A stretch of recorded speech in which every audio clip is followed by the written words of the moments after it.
Oh yeah, it's the weekend, and you know what that means. It's time for Pixels and Bits on the Overshield.com with your hosts, Corey, Manny, and Tommy. And now, broadcasting from planet Earth, it's time for Pixels and Bits.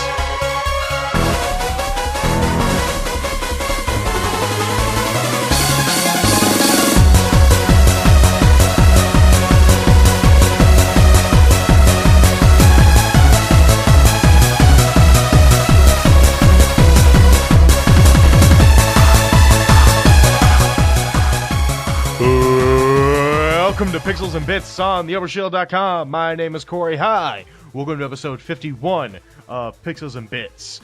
I am joined by my co-hosts, Manny and Tommy. Say hi. Hello, Internet. What's going on, everyone? So yes, episode 51. God, we're recording this late at night. We're all tired. Let's move into the news desk.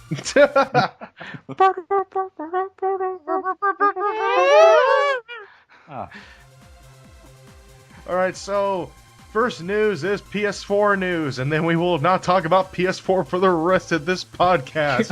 Well, that's not true. We'll talk about it at the very, very, very end. So, first, this was a press release from Sony. These are the apps you will have available to download on your PS4 at launch, and they are as follows: Netflix, Hulu Plus, Amazon Instant Video, Crackle, Crunchyroll, Epix, NBA Game Time, NHL Game Center Live, Redbox, Instant by Verizon, Vudu, and Yup TV. Manny, I am happy they put Crunchyroll on there. You and me both. Yes, because then Manny can get his wafu. Yeah. His wife. Yeah. Anyways, now probably onto the biggest news stories of this week, and that is Metal Gear Solid 5 Ground Zeroes has a release date and a price tag, more interestingly enough. So the first part of Metal Gear Solid 5, this is the prequel to the Phantom Pain, Ground Zeroes is, but nobody knew if it was going to be its own full game or it was going to be like a DLC thing. So we found out an idea. We are now given an idea of how actually big the game is. Downloadable prices for the PS3, Xbox 360, PS4, and Xbox One are $20, and the physical release on the same platforms is $30. So this gives you an idea of how big the game is. So this isn't like an epic game that you like. If you don't play, you miss a whole huge chunk out of on Phantom Pain, but it's cheap enough for everybody to dip their hands in. So this is pretty much win-win for Metal Gear Solid 5 right now, in my opinion, and just for consumers. And it's going to release spring next year. Oh, awesome. Cool. So we'll be playing as Snake and crawling in the dirt sooner than you think. Oh, perfect timing. That's my birthday. Okay, Manny, for your birthday, I will not get you Metal Gear Solid 5 Ground Zero. Way to be a dick, Corey. Yeah, I know. Well, come on, I'm taking you back to SGC, remember? That I will enjoy. So, I'm really looking forward to Metal Gear Solid 5. Anybody else? Like, go on, I'm sorry. Whoever's speaking. No one. Whoever was going to speak. I heard someone like go, and then didn't say anything. So I'm sorry about that. But like, as someone who's never played, well, that's not true. I've played the Metal Gear Solid games. I've played 1, 2, and 3, but I never really fully enjoyed them because I felt like. Does anybody feel like some of the designs for Metal Gear, like the old ones, felt really archaic? I never played Metal Gear. The only time I really neither. did was Super Smash Bros. Brawl. The only time I played Snake. I don't know, like, Yeah. I think what bothered me was like the rigidness of everything. Everything felt like rigid. Nothing felt fluid or anything, and that kind of bothered me a little bit. So like, I didn't feel like I was playing a spy. I felt like I was playing a robot dressed as a spy, a la Terminator. So, except I couldn't go out and ram a car into a police station. But, anyways, I'm looking forward to it. Manny, Well, now that you mention it, and being that it's around my birthday, I figure why not? All right, Tommy. Since this is coming out for Xbox One, so you can't say, "Oh, I don't have the right system." No, I mean, I'll probably check it out. This will be probably a good introduction to the Metal Gear for me, even though I'll probably get lost or something. All right, and Andrew, if you're listening to this, send that letter to Konami right now, because then we can get free copies. Yeah. Nice. Yeah. Another release date announcement, and that is for Soul Calibur 2 HD. Yeah. I love Soul Calibur 2. Oh, we all do. I just really, really wish Link was in it, but whatever. Still we get Hahachi and Spawn, so and it's only $20, and it is going to be gracing the PlayStation Network on November 19th and Xbox Live on the 20th. I'm gonna get that day one. Mhm. And then you and Andrew are going to do a versus video. Oh, we certainly will. Actually, About April is a fan of Soul Calibur, so. Oh, really? So are we going to see AT videos talking about side boobs? I don't know.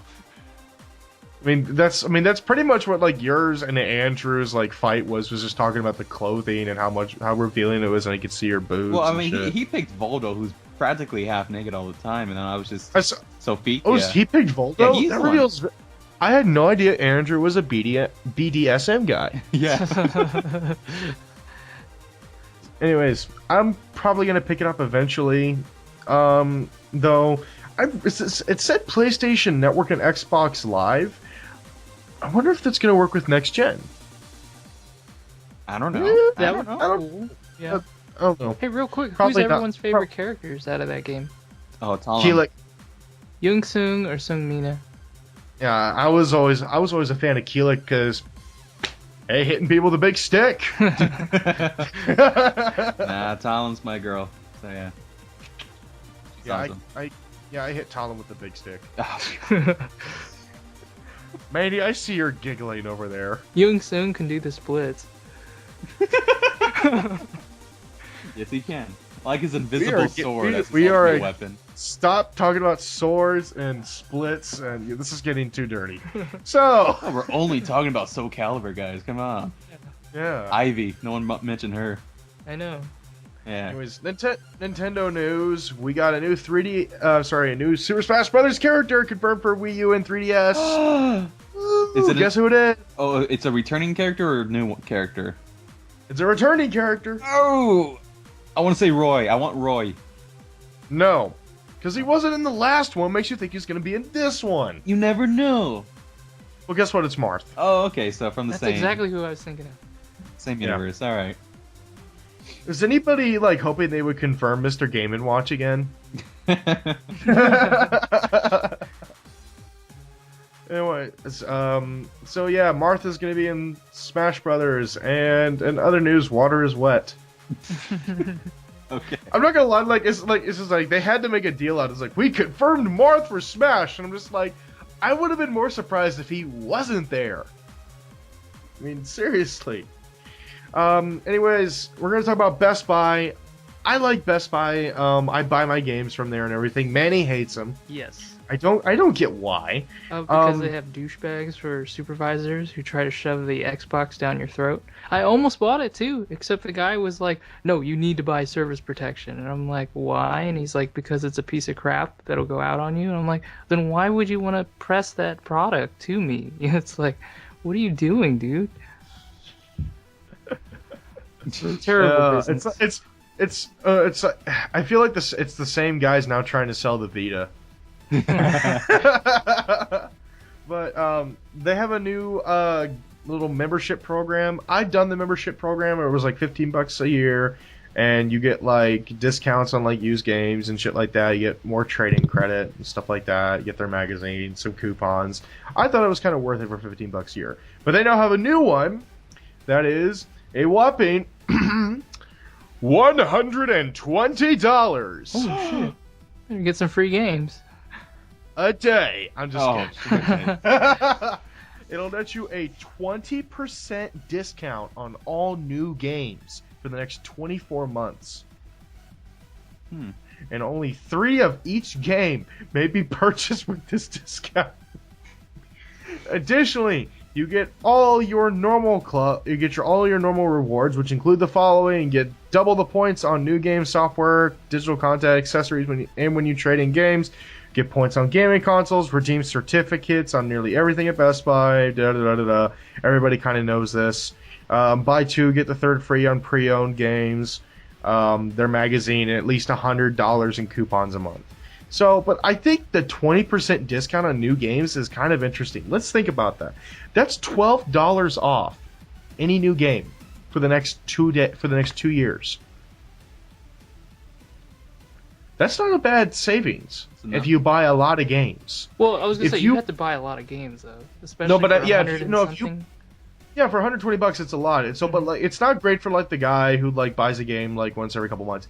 But if you literally buy like a new game like every couple weeks, or like 2-3 games a month, then this is kind of right up your alley, because you kind of make your money back once you get like 10 games, and you kind of get like 10 games every time fall comes around. So like, I have this. Speaking of fall, how many games has anybody here bought for this fall? Has anybody bought anything besides Grand Theft Auto? I bought some pre-owned games, but nothing new. I mean, I bought Metal Gear Rising. A bunch of 3DS games. Pokemon XY, there you go. Yeah, okay, so for the fall, this wouldn't be too good for us right now. Yeah. Yeah. But next fall there should be good games, right? Yeah, next fall there should be probably like getting this.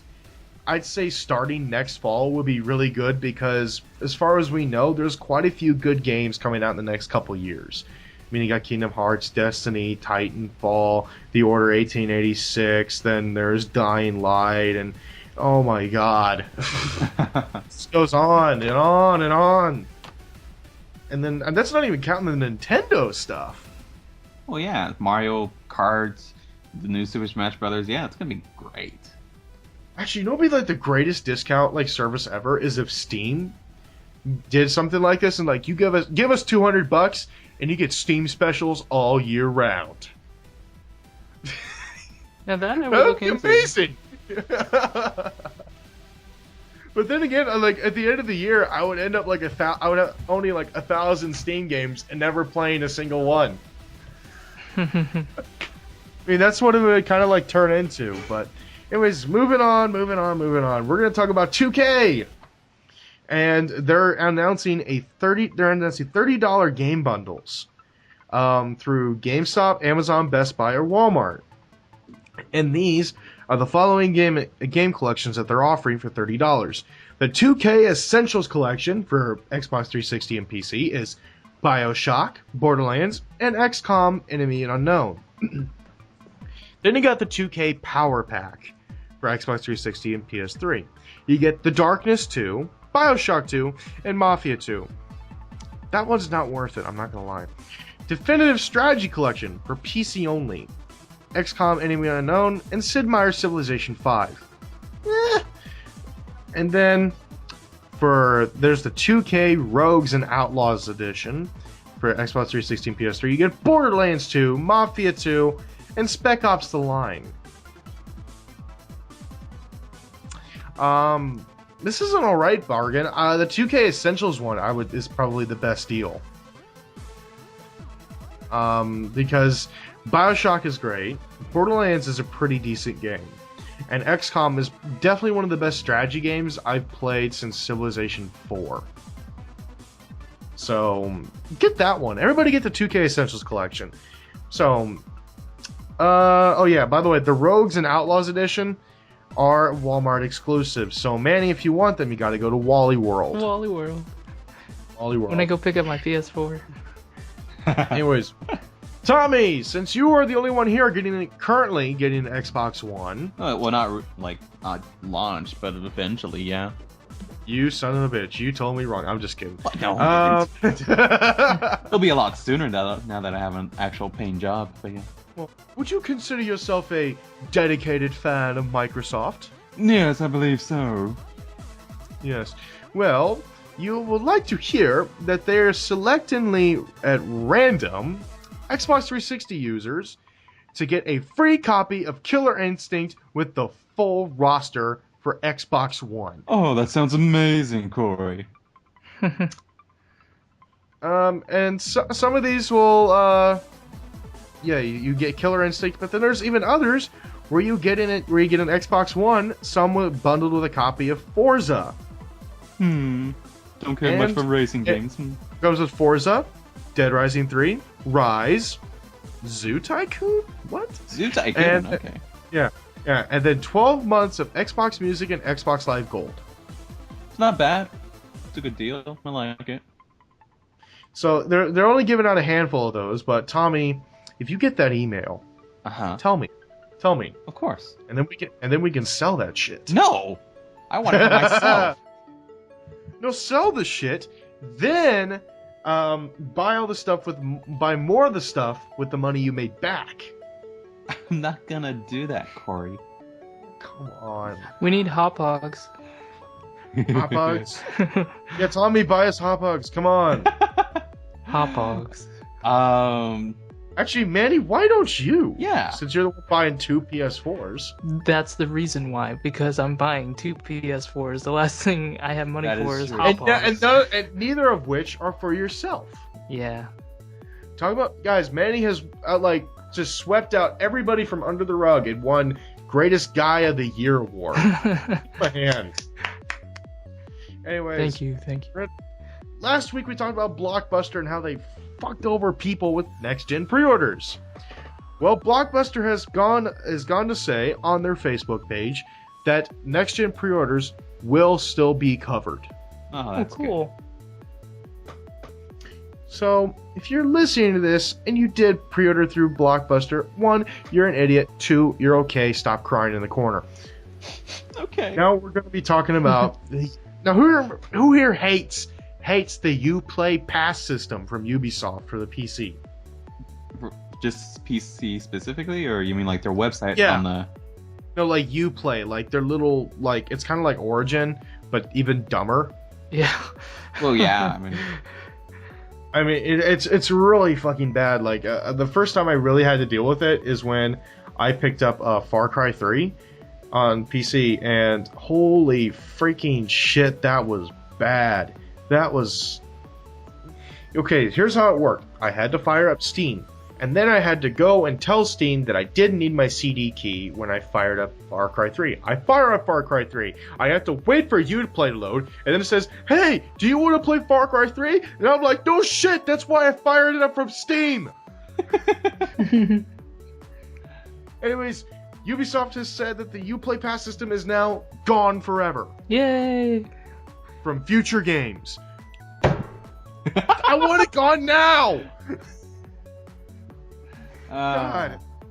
But yes, if you're a PC gamer like I am and have to deal with this shit, you don't have to cry any longer when you buy future games. So yeah. Anyways, on to other news. Today is N7 Day as of this recording. Yay! Yeah. Mass Effect. Yay! Mass Effect. Yeah. Anyways, Mass Effect producer Michael Gamble released a tweet today teasing the next chapter of Mass Effect. We don't know what it is, but he has confirmed that yes, this is like the pictures they're showing off of like people doing art and 3D models that is from the next Mass Effect game. And there's quite a bit here showing like working on landscapes, some art and shit like that. I'm not gonna lie, I just want to like yell at them saying, "Just show me!" I don't wait till E3, just show me. I mean, seriously. It's like I hate it when developers tease this. Like Valve, when the rumored Half-Life 3 concept images started floating around, and then they don't say shit for 5 years. It makes me want to kick Gabe Newell in the balls.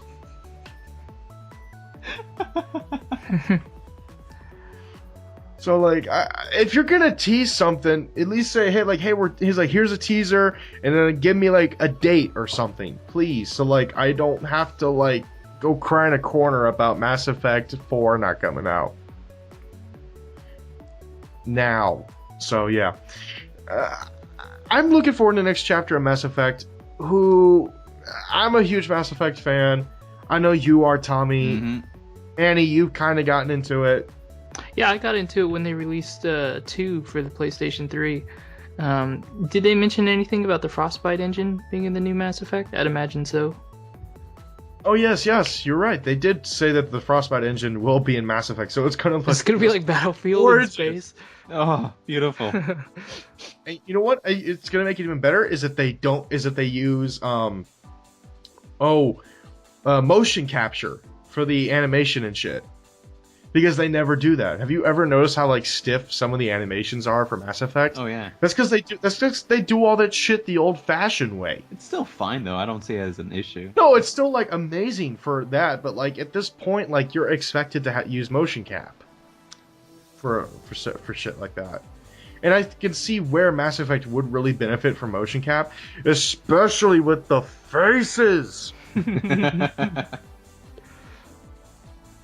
And you know what? You know what the best thing about Frostbite is? The hair is actually going to look good. Mm-hmm. Does anybody know? Like, it just looks like a plastic mold that was just placed on their heads and just doesn't move. I know. I just could never. Always had a hard time picking FemShep's hair because it's like, it just looks weird. And you're just like, fuck it. I'm just going to go Natalie Portman and just be bald.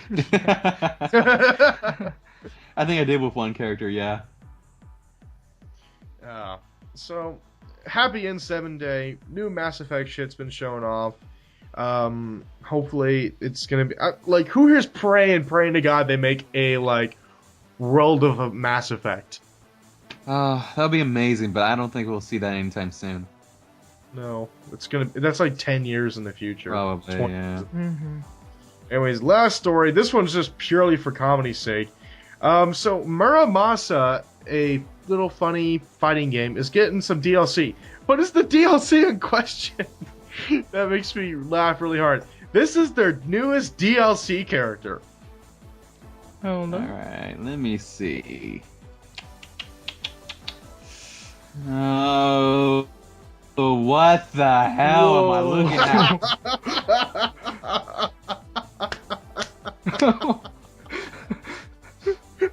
The man's got an eyeball out of his ass. Someone's got an odd starfish.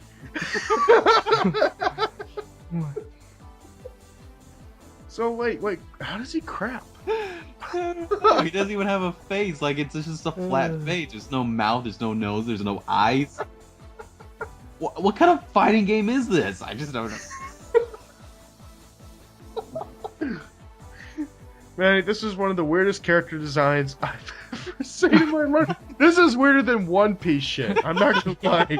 Not even anime goes this far. Oh my god. And viewers, if your eyeballs were burned by this image, I apologize. Just imagine the Halloween costumes next year. Oh my. Annie, we found your cosplay costume. Cosplay this, kids. There's gonna be probably like, they're literally, if I literally type in this character's name or whatever the hell he is and put in cosplay, I bet there's somebody in Japan that's already done this. This already? I mean, that's kind of fast. I bet there would be, because literally it's just you just wear a gray suit and You just. put an eyeball in your ass. That's true. I mean, it is pretty easy. If it is a little gay.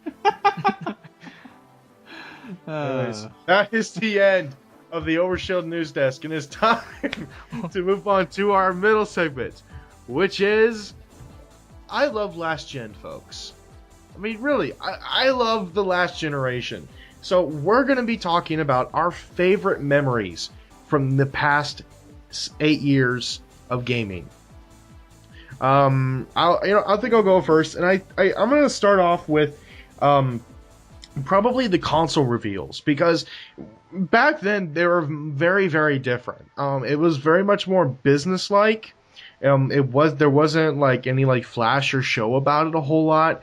And then Microsoft is just like, we're gonna rent a fucking hangar in the middle of the desert, and they get MTV down here and have like celebs talk about the next generation of gaming. And that's what the Xbox 360 reveal was like. And as a kid, I thought it was like the coolest thing ever. And like as soon as I saw it, I went up to like my parents. I'm like, I want an Xbox. I want an Xbox. It was I really, really wanted one. But then again, I was a 14-year-old kid. What 14-year-old kid didn't want a 360 at the time? Manny. My story was actually kind of depressing. At the time, I didn't have Really? I didn't have any money for the PlayStation 3, so I tuned out of it for a good 2 years. Well, there's good reason why you didn't have the money. It was $599 US. Oh Yeah. my goodness. Yeah. We're excited to announce our price point, $599 US. And that's the weirdest thing about the PlayStation reveal is like it was so, if you look back on it, very quirky. I don't even remember, man. That's the crazy thing. Like it's just like here's the PlayStation 3 and look at the boomerang controller. I'm just like, what the fuck? I mean seriously, like as soon as I saw that, I'm just like, what sort of space age device controller is this thing? Like I'm not sure if I should play with it or pretend to be Batman. Yeah. But like the conference was really, really freaking weird. It's like okay, we're gonna show off the power of PS3 by showing somebody fight giant crabs. God, I have no memory of this. I have Yeah, no I memory really You of guys this. really don't Me remember? neither. You guys don't remember the giant crabs? No. No. What the hell, Corey? This was the PlayStation 3 this was the 2006 E3. It's like we're gonna show you fighting some giant crabs and Ridge Racer, and this is like okay, and like after they showed the crabs, it's like okay, $599 US. I'm like, wow, you picked the worst freaking time to reveal that part. It's just like yeah, it's like crabs, great. Wait, the price is $599. Fuck, and that's just like that's like literally the all-time low for PlayStation right there was that reveal.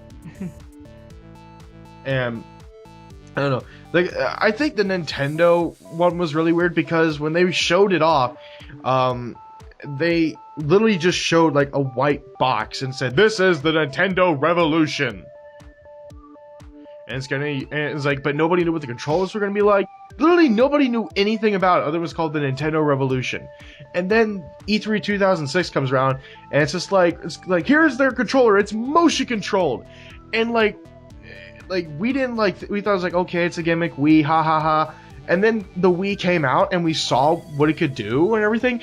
And like we all thought like back then, like, I mean, Manny, you were with me on this because I remember we talked about it. Mm-hmm. That the Wii was like so freaking cool. It's like, oh my god, this is the future of gaming. Yeah. And it's like, what about lightsabers? Yeah, samurai swords. Like, yeah. And it's just like, this is gonna be so cool. And the Wii did none of that. No. Fuck. It just took a dump. I'm sorry, the Wii had so much potential. God damn. And like nobody used it besides Nintendo, and like even then they didn't get it fully right until Skyward Sword. Yeah. And that's like the only like title I can think of that uses the Wiimote and the most like what it was like the original like dream design, what it was like. This is what everybody wanted it to be, and it took 7 years. No, wait, 5 years. It took 5 years to get there. It's 7 years now, but I keep forgetting that Skyward Sword came out 2 years ago now. God, that feels weird. Anybody else have any like great next gen memories, or last gen memories now? Playing Mario Party 8 and doing that mini game where you have to shake the soda can. You have to use the Wiimote. Oh god. I thought that was the funniest thing ever. It's like, you gotta be kidding me. I still believe to this day the best Mario Party games are the ones that destroy your hands. Yeah. And that is 1 and 2. Uh-huh. Oh, the blistered hands. Oh god, Manny, you weren't there, but at SGC when they had the Mario Party After Dark thing, and there was literally like 400 people just going nuts over Mario Party. It was hilarious. So like the guys were like really giving it their all, but they probably shouldn't have because they were really drunk. And so when Jared showed me his hand, it was really gnarly. Ugh. And I'm like, that's Mario Party. is killing friendships and fucking your hands up. That's Mario Party. I don't know. Manny, what about you? That's a good question. I'm trying to even remember what my first. I know now what my first game was. It was a Gundam-like kind of game of all things, or more like a Mech Warrior. It was called This was your. Was this like Dynasty Warriors Gundam? No. It was called Gun Griffin Blaze. It's kind of like one of the earlier versions of Armored Core series. Oh, okay. Yeah. So, I mean, it just blew my mind, like in terms of what the PS3 could do. But I remember playing that, and then. Did you play Lair? No, I didn't. When I saw the reviews on that, I'm like, no. But I'll tell you what, Dynasty Warriors though. But yeah, that did blow my mind when playing that on the PlayStation 3, because like the graphics were everything, and then you could see like more people on the screen, and you could do a lot more stuff. So yeah, that definitely blew my mind. Oh, sports games, Madden. Seeing the high def, that was really cool. I think that was what made this last gen so special, was that jump to high def.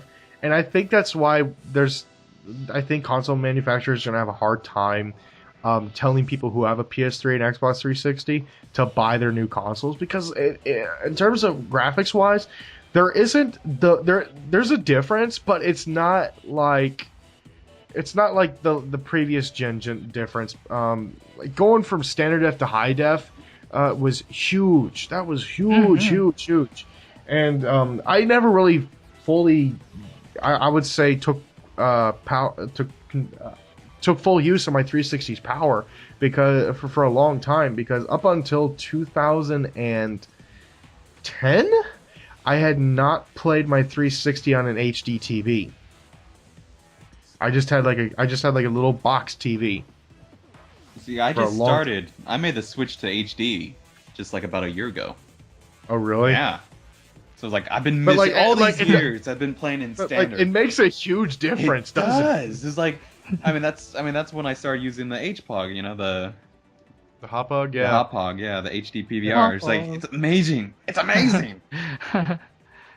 No, oh god, I think the game that showed me that, like, it's like this is next gen and this is last gen, was Gears of War. I think that was the first true next gen game for, of course, this past generation, and I can't think of any other title that would rise up and say, yeah, I was the first. Because Gears of War came out, spring, summer of 2006, right?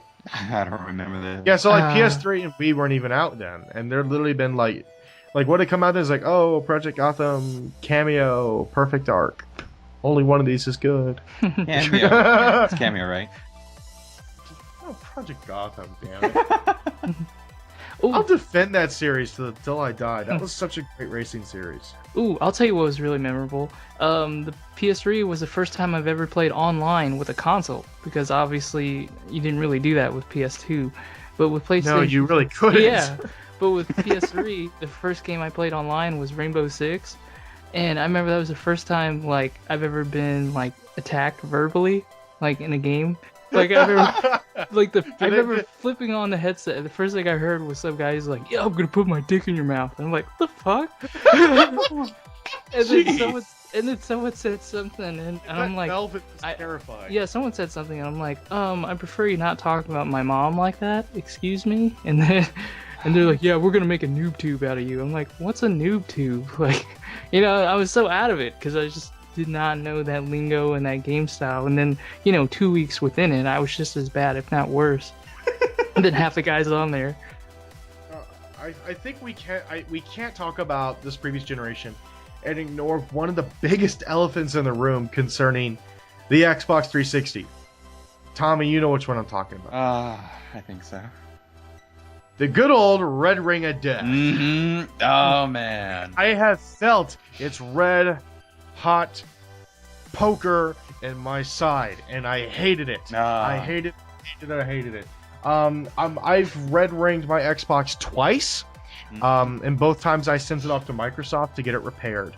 And it actually just finally this past few months, I actually had to buy a new 360 because my old one, like, it couldn't. I guess it was just like it's just like I can't go on. It's just like it would shut off after 30 minutes. So I had to buy a new console, and thankfully I got a nice modded Xbox 360 for like $50. I feel pretty lucky with that one.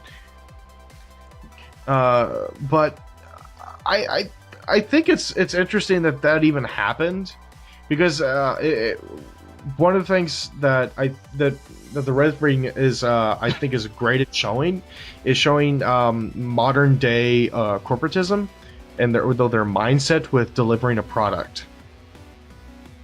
And that is basically just like, if it works right now, if it works for like a couple hours, they're only going to use it for a couple hours, it's fine. They don't really stress test their product. And that's what the 360 needed, was a stress test. They didn't do it, and look how many people's Xboxes got fucked. Mm-hmm. Yeah, I suffered that twice. Like I think what's funny is, when I remember when it happened, I was at my dad's, and I was playing Halo 3.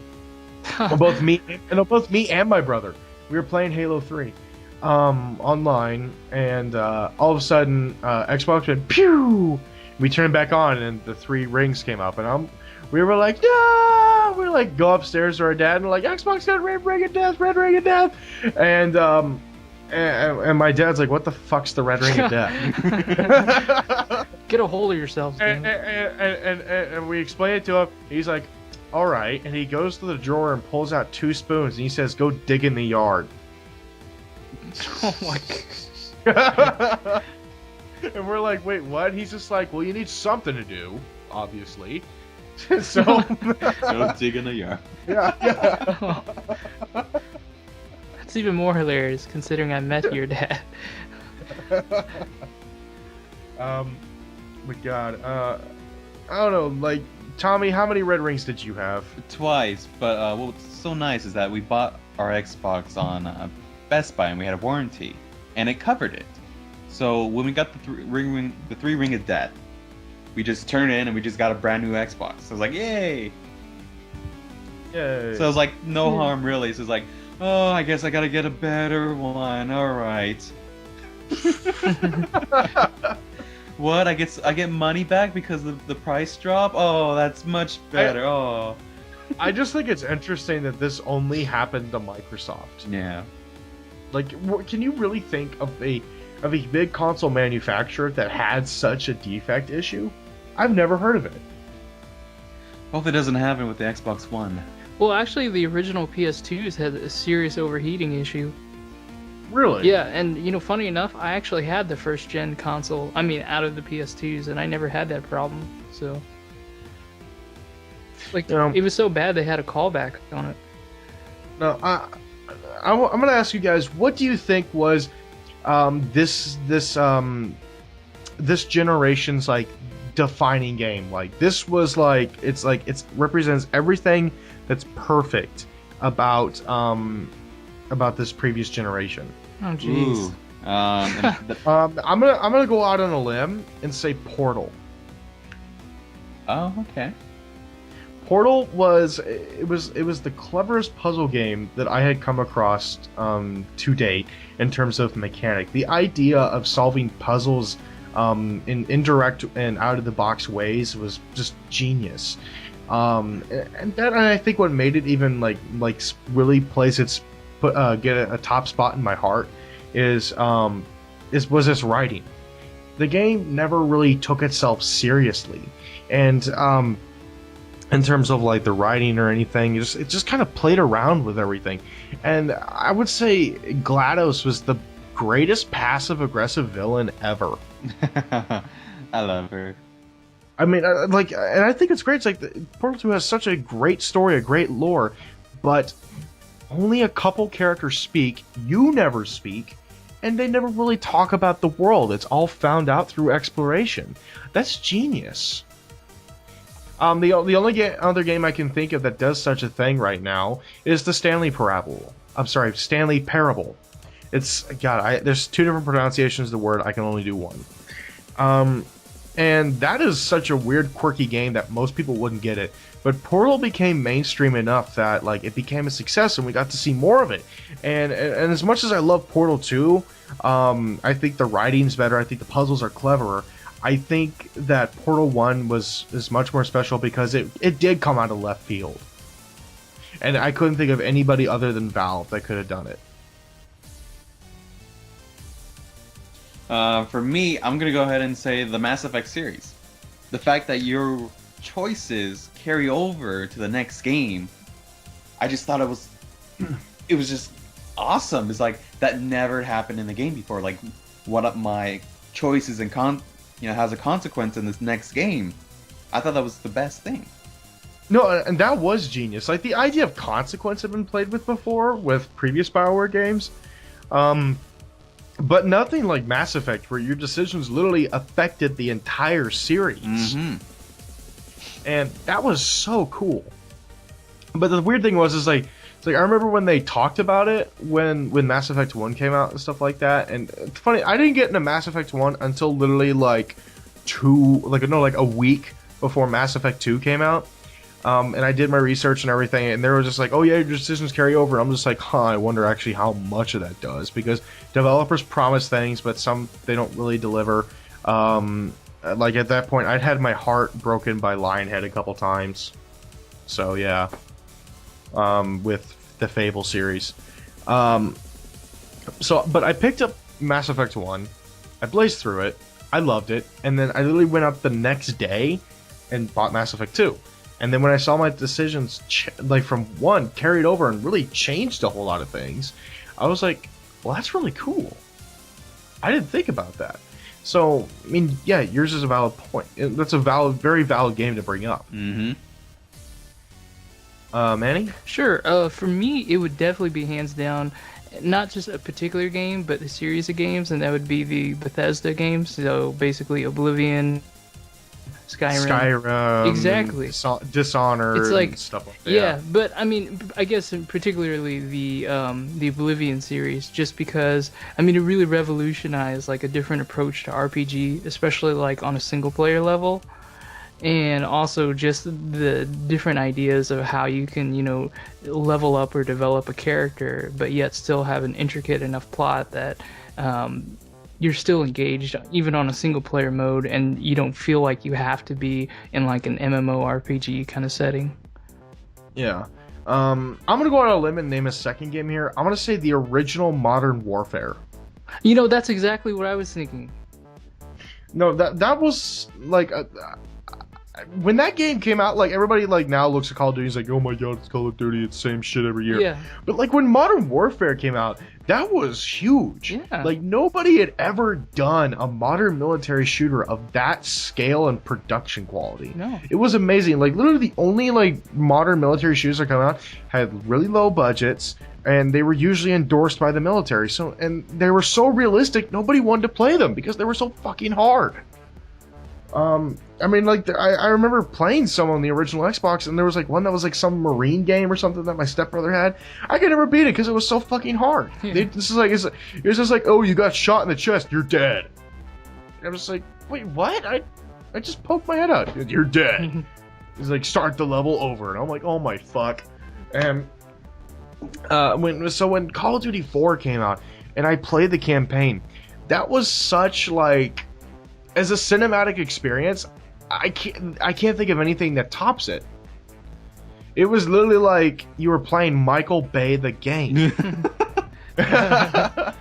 Well, not just that, but it also revolutionized the style of gaming, first-person shooters, because before that game, it was pretty much understood that any decent FPS is going to be on the PC only, And back then, and if it was a military shooter, like 90% of military shooters was World War II. Exactly, yeah. Because Medal of Honor did it, and it was really popular, and everybody did it. And Battlefield? Call of Duty did. Yeah, Call of Duty did it for the first 3 Call of Duty games. Mm-hmm. Though I won't deny World at War was an amazing World War II game.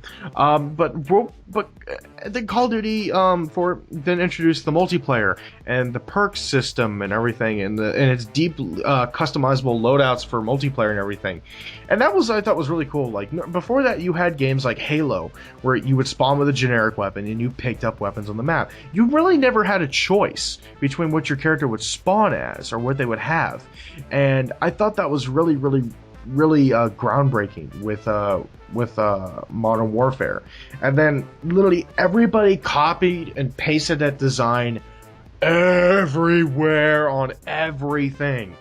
And I think people don't give enough credit to the original Modern Warfare nowadays. I would have to argue though, Corey, Battlefield had that already in plan, like implemented in its games. But back then, Battlefield was a PC title. Well, Battlefield yeah, never but really, if you were talking Battlefield about never, that style of gameplay, though. I mean, Battlefield never really hit its stride on the console until the Bad Company games. Exactly. But like before then, like us console gamers never really experienced anything like that. Mm-hmm. And since you know what, I'm going to change the topic, and we're going to talk about something that really made this last generation stick out, because I just noticed how long we've been going. Yeah. We're going to talk about indies. This generation is definitely defined by the indie gamers and the indie developers, and it's just because it's literally an entire game market that just blossomed out of nothing in like just a few years. And it was very cool to see something so niche just evolve into being like it's like, if you don't like indies, you're not cool. It's like now indie gamers are fucking hipsters. Oh my god. But I mean, I thought I'm trying to think, what would you just think is the most definitive indie game of this generation? And don't say Minecraft, because everybody knows Minecraft. No, I was gonna say Castle Crashers. That would be a good one. Yeah. I would, as pretentious as the asshole is, I'm gonna say no, not Fez. Well, when you said asshole, I immediately thought.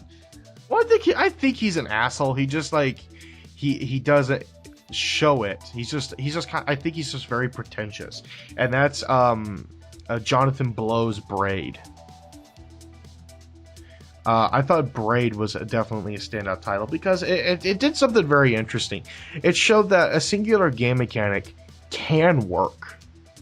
That if you got a cool game mechanic and that's all your player can do, then build upon it and build the environment around said game mechanic. And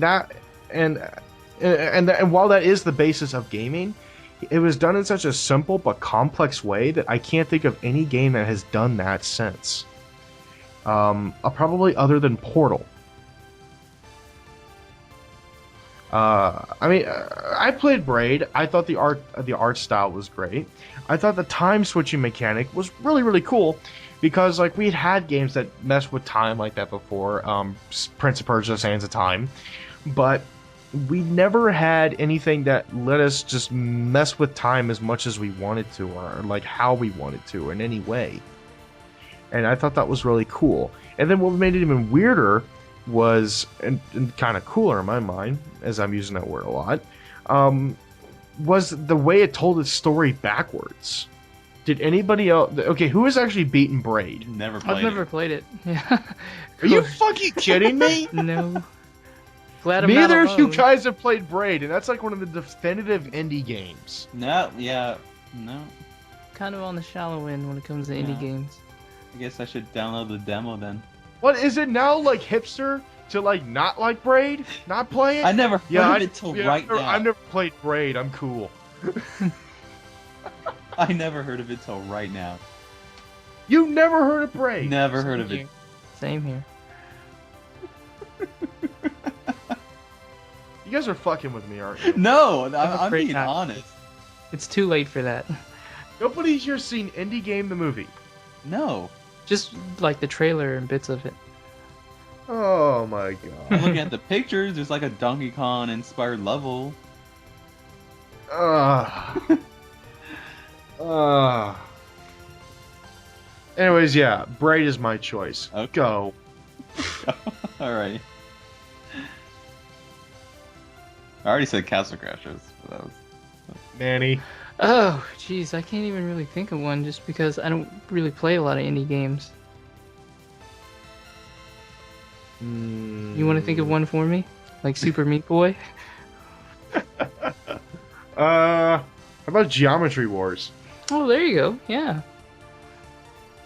I don't know, I mean, like, there's been so many indie games, but I think everybody's just like, what is, like, the indie game?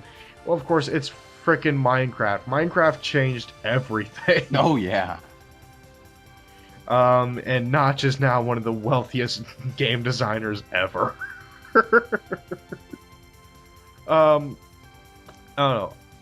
I think Minecraft is a beautifully simple game that's complex in its roots, and I think that's its charm. Is that it's like being handed a book with no title, and the chapters are out of order, so you're not told how to read it, but you enjoy reading it because it's a good story.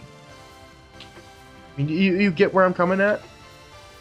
I mean, I see what you're going for, but it's like if you're reading a book and there's no chapters, like I don't get it. What's going on in the story? I think. Okay, Well, I mean, like the chapters are like out of order. Think, Tommy, think Haruhi Suzumiya.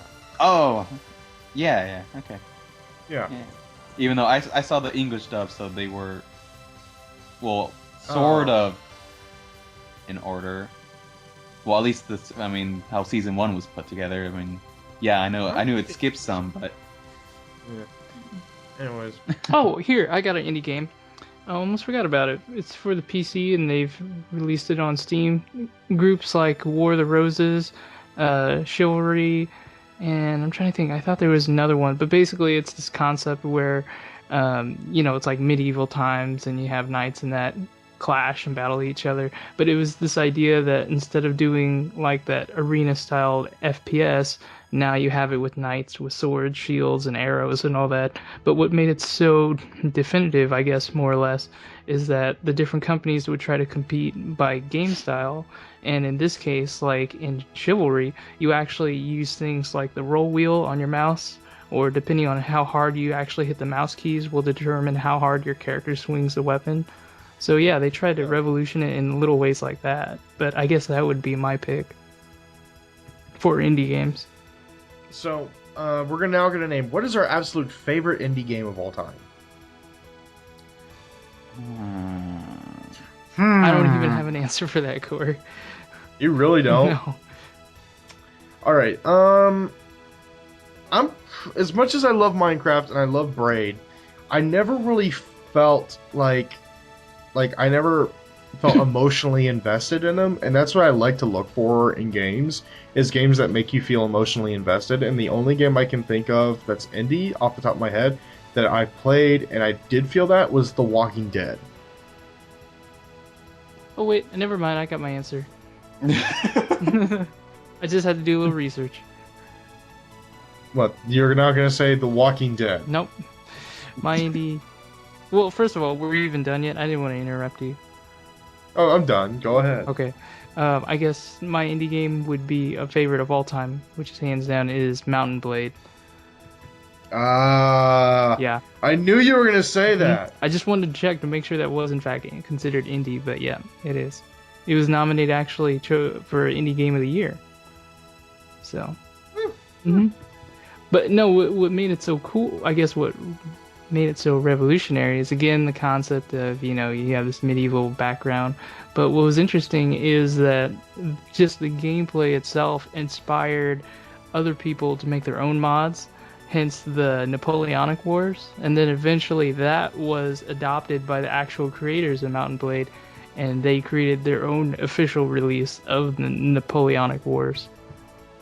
So I think that in itself has some meaning. Tommy? I don't know if it's an indie game, but The Brothers: A Tale of Two Sons, right? I think that That is. I think that is a Yeah, video game. yeah. yeah, I think that. Okay. I've never got to play that because, well, Yeah, I have it. yeah.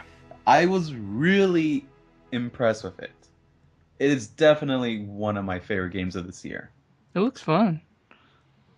It's just, I mean, the control is weird, but I mean, because the left side, the joystick and the right trigger and right bumper is, one is like the little brother and the left side is like the big brother. And it feels weird, but it's kind of symbolic in a way because in the beginning, the brothers are not really getting along, sort of, but towards the end, I mean, that's when it's like a 3-hour game. It's pretty short, but I mean, there's no dialogue. Like, you can understand everything that's going on.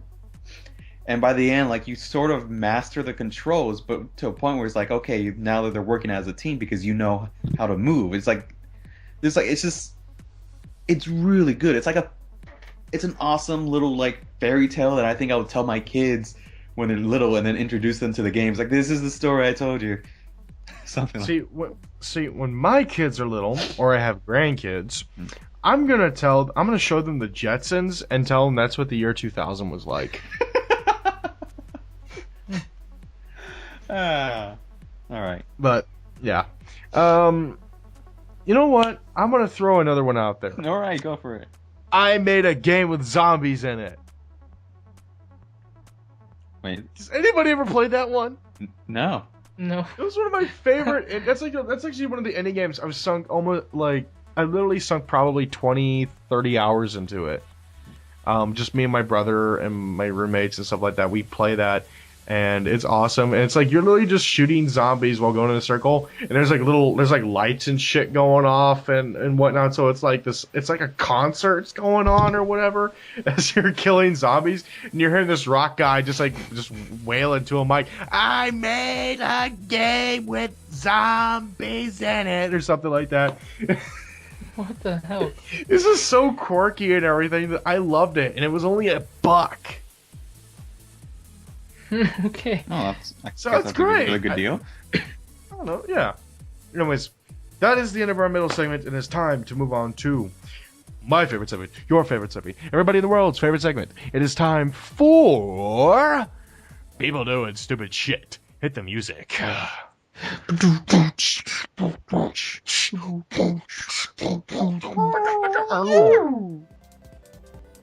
All right, gentlemen.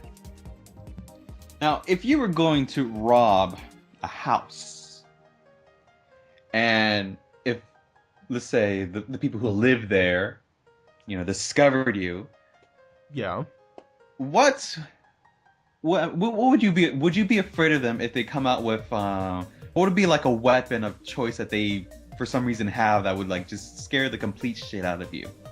Fucking shotgun. An axe. Oh, yeah.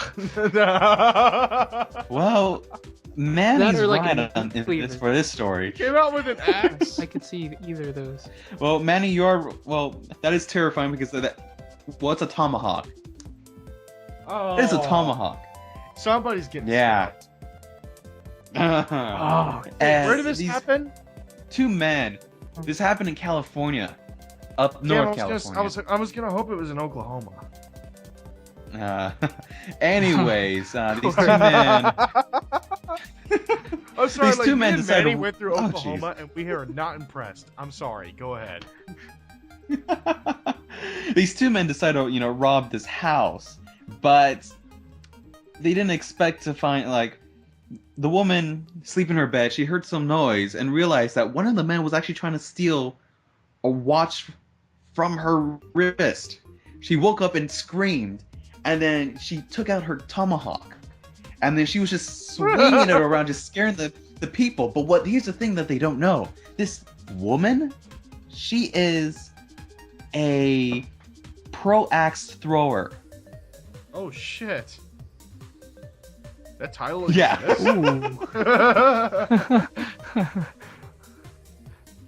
She said she could easily have paralyzed one of the men, but choose not to. I hit what I aimed Wow. for, she said, but I would have gotten him right in the spine or in the back of his head. But she decided, yeah. So both men ran off while the Irvine, that's her name, called the police. One suspect, 22-year-old Nicholas, and was found hiding in a bush. So they caught one guy, but yeah. That'd be a terrible way to go. An axe to the balls? Oh my god. Yeah. Okay. Shit, I couldn't think of anything worse. You know, there's All probably right, you plenty guys- worse. That is crazy. There's probably plenty Probably worse in right. this segment. Eh, Tommy? this is a little Next. weak this week. All right, for the next story. Okay, you guys are gonna rob a bank. What would be your mask of choice to wear? Jason Voorhees mask. Okay, scary, that fox sinister. mask You that- definitely mean business. What mask? The yellow fox mask. What mask, Ah. Manny? The yellow the yellow Yeah. fox mask that Link wears in Ocarina of Time. Yeah. I would get that one. All right. And I wear Majora's mask, and then Tommy wears the Deku mask. There you go. Yes. Yeah. Mm-hmm. Well, anyways, I mean that would have been great. I would have liked that to see this story. But anyways, this person decides to wear the mask of Albert Einstein when robbing the bank in Florida. Thank you, Florida. America's foreskin. All right. God damn it. I hate that theme song. I really do. Why? Why do you hate it so much? Because So it's wrong. perfect. Oh, God. But it's funny. That's the point. I know, but It's supposed whatever. to be wrong. Florida is wrong. It's like messed up. We All right. apologize to those Florida listeners listening to Tommy. If you have an angry comment to direct to him, I can give you his address and you can send hate mail. I actually would post them on the wall. Okay. Look at all the Inspiration. fans that hate me. All right. People Well, anyways, here love comes me. another story from Florida. All right. So another burglar tries to break into a home, but he thought it would be better if he were to pull a Santa Claus and go down the house's chimney. And let me guess, But, he gets stuck. You know, he got Wait a stuck. second. Yeah. Why the hell would a house in Florida have a chimney? Why the hell would they need a fireplace? That's a good No, point, I'm, Corey. ser- I'm Yeah. being I have serious no on this one. idea. Why would a house in Florida have a chimney? Either it's a sign of I don't wealth know, or stupidity. It's Florida, so We have it to fucking have it. Oh, God. Anyways, it took 11 firefighters and nearly 2 hours to rescue the man. Damn. Yeah. Mm-hmm. Any more stories? That is it. Like I said, it's a pretty weak week. Well, guess what? I got one. Oh, you got one. All right, perfect. Yes. Man successfully sues wife over ugly children. Oh, Oh, yeah. The Chinese. A Chinese man divorced and then sued his ex-wife for giving birth to what he called an extremely ugly baby girl, the Irish Times reported. Initially, Jian Feng accused his wife of infidelity, so sure that he could never father an unattractive child. When a DNA test proved the baby was his, Feng's wife came clean on a little secret. Before they had met, she had undergone about $100,000 worth of cosmetic surgery in South Korea. Feng then sued his wife on grounds of false pretenses for not telling him about the plastic surgery and duping him into thinking she was beautiful. The kicker, he won. A judge agreed with Feng's argument and ordered his ex-wife to fork over $120,000. I married my wife out of love, but as soon as we had our first daughter, we began having marital issues. Our daughter was incredibly ugly to the point where it horrified me. This guy wins Douchebag of the Year award. Yes, he does. Corey, this is old news. I think I told this like months ago, I think. Really? Yeah, this Because is this was posted yesterday. no, this is old news. This probably a story is very repost. familiar. Is it? I heard this story like months ago. Yeah, I'm pretty sure I also said it for people doing stupid shit, but I heard this story. It's old. If anybody can correct us on this one, please send me an email or comment on the video Yeah, but I mean it's and still tell us hilarious. and just say we're wrong. That is the end of people doing stupid shit. It's time to move on to our final segment, which is shoutouts. Tommy, you go first. All right, my shout out goes to the World of Tanks beta because it's it's been beta for like months, and it's finally gonna come to an end, which I'm happy about because I would like to start earning achievements for this game. But what's nice for us beta players, because you're a beta player yourself, right, Corey? I played a couple matches, and then I got You bored. played a couple matches. You should probably play. I mean, I think you're safe anyways, but for those beta players, we will get a gift when the game comes out. We will get our very own premium USA T14 Tier 5 heavy tank at launch.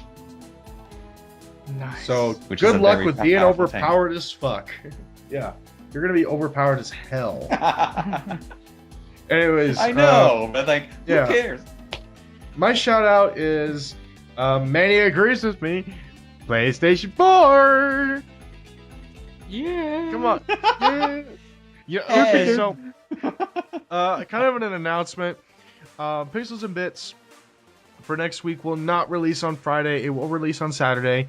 Reason being is because since we tend to record on Thursdays, me and Manny will both be at the launches of PlayStation 4. So we will not be there, so there will not be a podcast recording. We will not record till Friday. So on Friday, we will tell you our first-hand opinions and impressions of the PlayStation 4 literally as soon as we get it. And we'll put up videos later, doing other stuff and whatnot. I'm looking forward to it. Manny's looking forward to it, even though he's buying them for his sisters. Because, he's nice as fuck like that. Now, Manny, you got the last shout out. Oh yeah, and guess who it's going out to? Funimation for releasing their entire Dragon Ball series for over 60% off. That was a pretty sweet deal. Damn. Freaking sweet. Oh yeah, they're now Yeah. on Blu-ray too. Yeah. Dragon Ball is coming out on Bluray too. Mm-hmm. But yeah, I So announced you that could- on Facebook. So you can relive the original crappy animation in all its glory. I already have the Who said complete it's crappy? series on the. Yeah, I already have the complete series that's on the sale right now.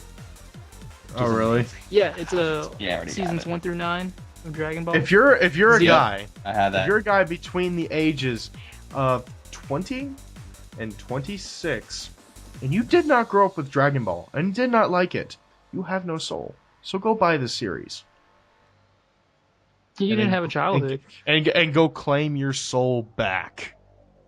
Yeah. Anyways, that is the end of Pixels and Bits episode 51 on the Overshield.com. My name is Corey.